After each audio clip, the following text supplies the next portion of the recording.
Assalamualaikum, bertemu kembali dengan saya Cipta Hening, founder Majelis Dzikir dan Tasawuf Sirul Asror Mojokerto.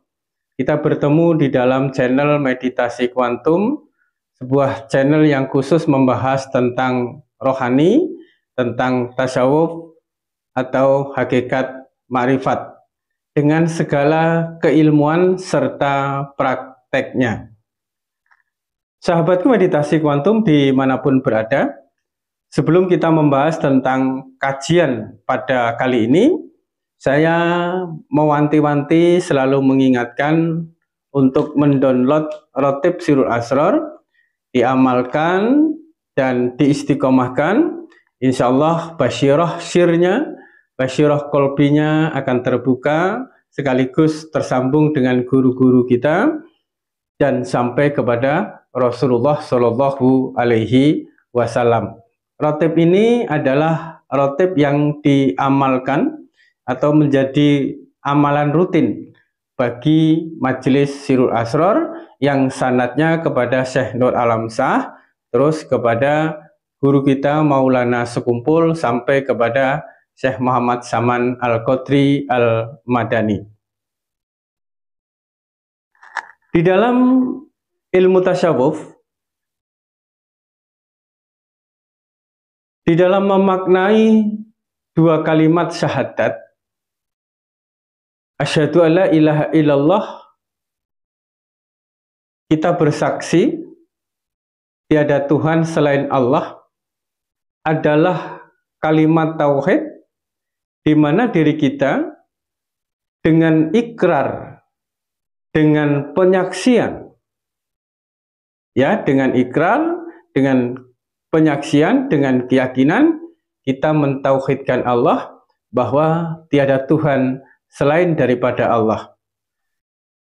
Di dalam kalimat syahadat ini kita berikrar bahwa tiada Tuhan selain daripada Allah. Kita berikrar tidak hanya berikrar, tetapi di situ kita bersaksi.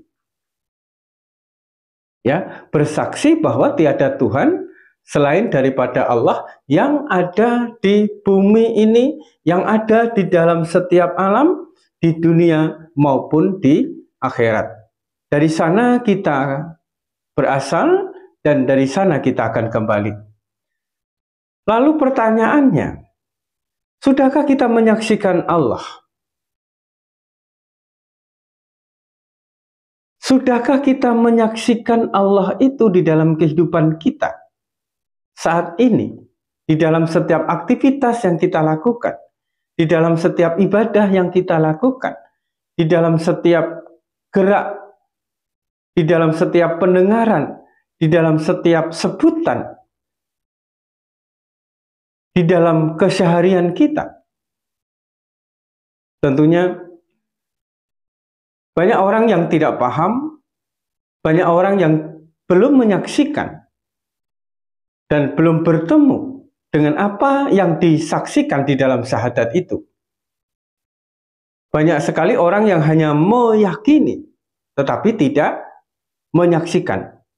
Meyakini dan menyaksikan adalah sesuatu yang berbeda. Ya, kalau yakin ya yakin saja. Ya, yakin itu kan sesuatu yang belum kita temui, belum kita saksikan, tetapi yakin itu ada. Seperti halnya di saat kita mempunyai menganggap suatu pekerjaan yang kita lakukan itu adalah suatu kebenaran, atau kita mempunyai pendapat yang kita yakini bahwa itu benar. Keyakinan ini memang menjadi sebuah energi atau menjadi sebuah kekuatan.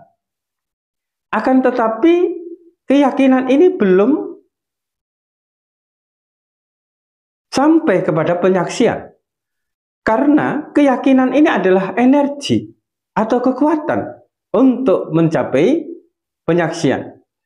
Jadi bagi mereka yang hanya meyakini bahwa tidak ada Tuhan selain daripada Allah, namun mereka belum menyaksikan, maka sesungguhnya mereka mempunyai keyakinan yang berhenti atau mandek, atau keyakinan yang mati, atau keyakinan yang putus di jalan.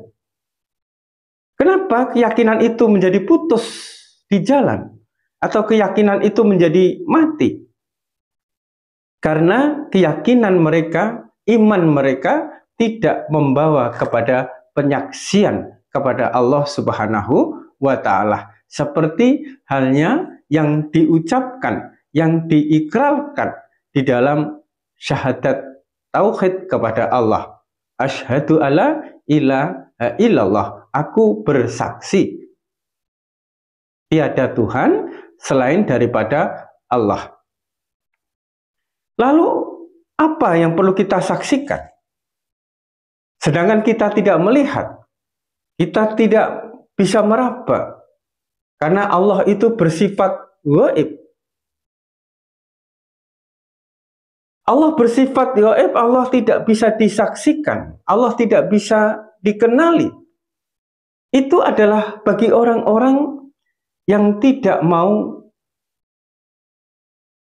belajar, tidak mau merenungi, tidak mau belajar tentang ilmu tasyawuf, tentang ilmu tauhid, tentang ilmu hakikat dan ma'rifat. Mereka hanya berhenti di dalam syariat saja. Sahabatku meditasi kuantum, marilah syahadat kita tidak hanya sekedar berhenti di dalam keyakinan, tetapi bagaimana syahadat kita benar-benar mengantarkan kita kepada penyaksian, sehingga kita mampu fana, mampu menghilangkan keakuan kita, keberadaan kita, dan kita bisa melihat Allah di dalam kehidupan kita. Kita bisa menyaksikan Allah di dalam kehidupan kita. Apakah Allah bisa dirasakan atau Allah bisa disaksikan? Bisa. Allah itu terdiri menjadi 4 hal, ya, supaya kita bisa mengenali Allah. Apabila kita ingin mengenali Allah, maka kita harus mengenal 4 hal itu. Yang 4 hal itu adalah milik daripada Allah, yang 4 hal itu ditiupkan atau diberikan kepada makhluknya, termasuk manusia. Apa keempat hal itu? Pertama adalah sifat. Di dalam mengenal Allah atau menyaksikan Allah, maka kita harus menyaksikan diri kita sendiri. Ya, kita menyaksikan diri kita sendiri. Allah itu mempunyai sifat mendengar. Allah itu mempunyai sifat berkata-kata. Allah itu mempunyai sifat wujud, ada. Allah itu mempunyai sifat berkehendak. Allah itu mempunyai sifat hidup.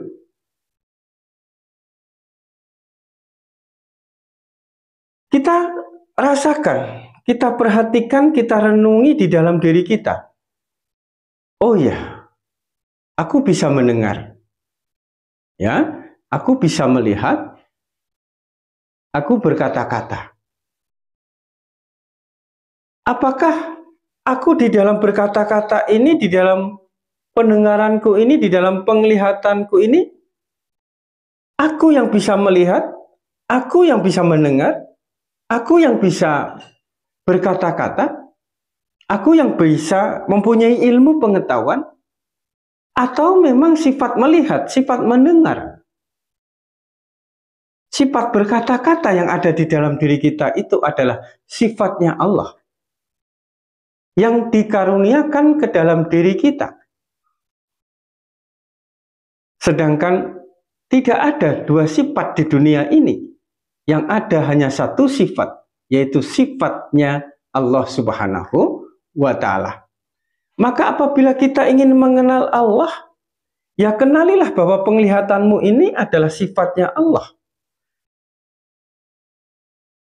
Perkataanmu ini adalah perkataan yang bersumber daripada Allah. Penglihatanmu ini adalah penglihatan yang merupakan sifat daripada Allah Subhanahu wa Ta'ala. Apabila kita telah menyaksikan penglihatan, pendengaran, perkataan ini bersumber dari sifat Allah, maka sesungguhnya kita telah menyaksikan Allah berupa sifat yang ada di dalam diri kita. Namun apabila kita mengingkari bahwa penglihatanku ya penglihatanku, pendengaranku ya pendengaranku, perkataanku ya perkataanku, maka kita mengingkari syahadat kita. Kita mengingkari syahadat tauhid kita. Asyhadu alla ilaha illallah.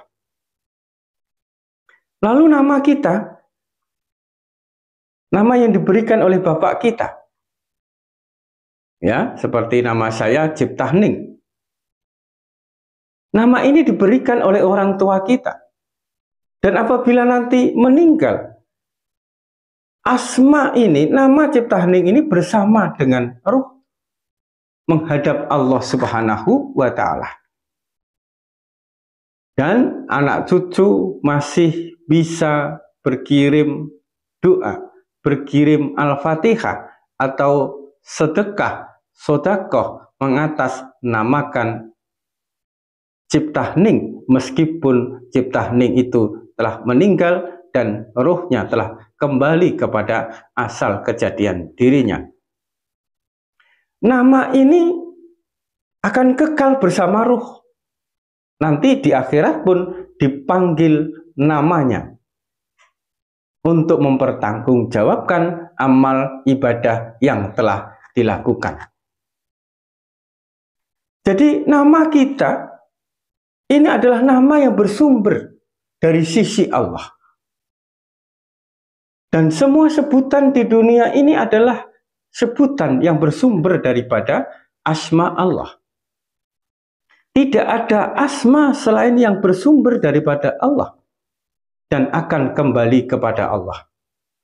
Apabila kita meyakini bahwa nama kita bersumber daripada Allah dan nanti akan kembali bersama ruh di sisi Allah, maka kita telah menyaksikan asma Allah di dalam diri kita. Namun apabila kita menyaksikan bahwa nama kita adalah nama kita sendiri, pemberian daripada kedua orang tua kita, maka kita tidak bisa menyaksikan asma Allah. Untuk menyaksikan nama Allah di dalam diri kita saja tidak bisa, dan tidak mengakui serta tidak meyakini bahwa itu nama yang bersumber daripada Allah.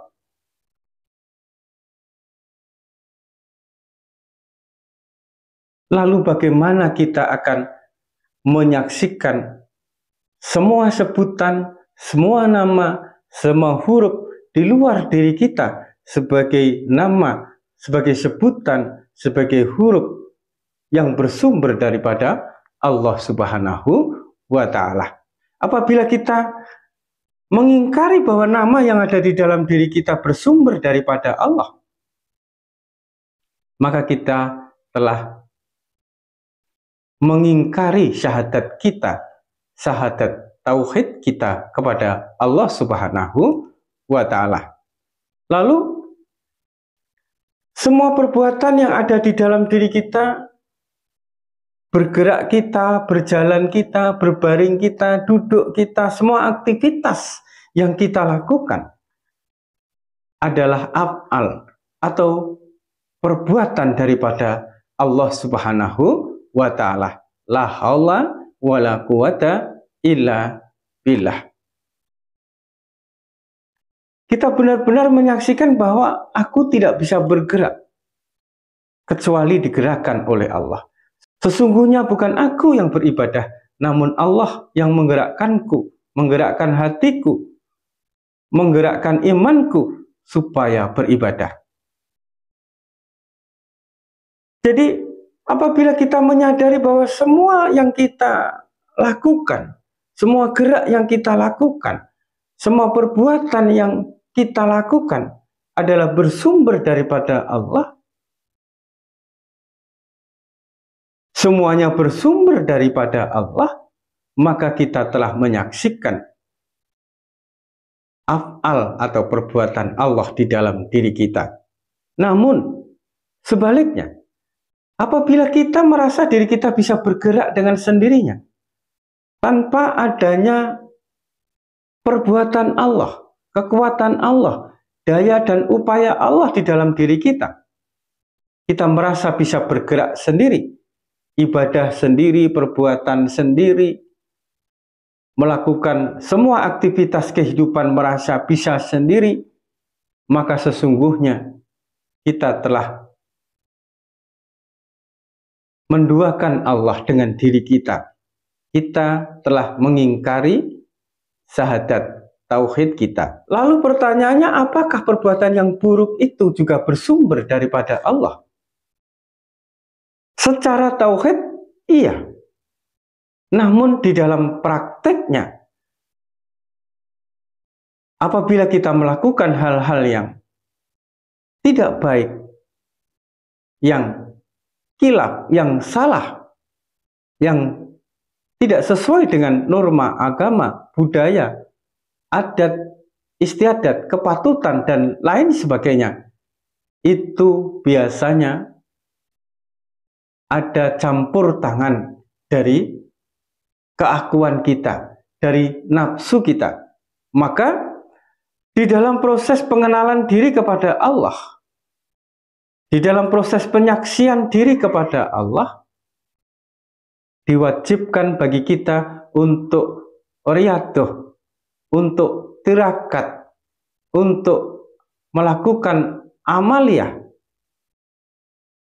supaya hatinya bersih, hatinya suci, nafsunya bisa dikendalikan dan diselaraskan, sehingga kita benar-benar mengenal betul, sehingga kita benar-benar mengenal betul mana sifat, mana asma, mana af'al Allah yang muncul di dalam diri kita, yang terbit dari dalam diri kita, sehingga kita benar-benar mengenal tentang tajalli sifat, tajalli asma, dan tajalli af'al. Lalu kita buktikan, ya, orang di rumah sakit itu, orang yang meninggal itu masih punya telinga, masih punya mulut, masih punya mata, tapi mereka tidak bisa melihat. Kemana penglihatan mereka? Kemana pendengaran mereka? Kemana perkataan mereka? Perkataan, pendengaran, dan penglihatan itu telah dicabut oleh Allah. Kembalilah sifat kepada sifat, asma kepada asma, af'al kepada af'al.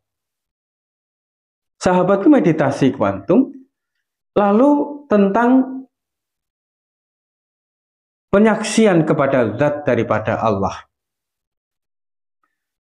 Penyaksian zat kepada Allah ini berkenaan dengan syahadat kerasulan, karena zat ini berkenaan dengan sir, rasa pengerasa diri kita.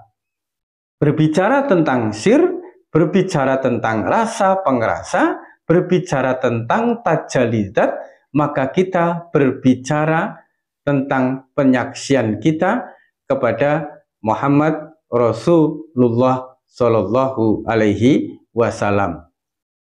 Tentang penyaksian kepada zat ini kita bahas di dalam video selanjutnya, khusus membahas tentang syahadat kerasulan, wa asyhadu anna Muhammadar Rasulullah.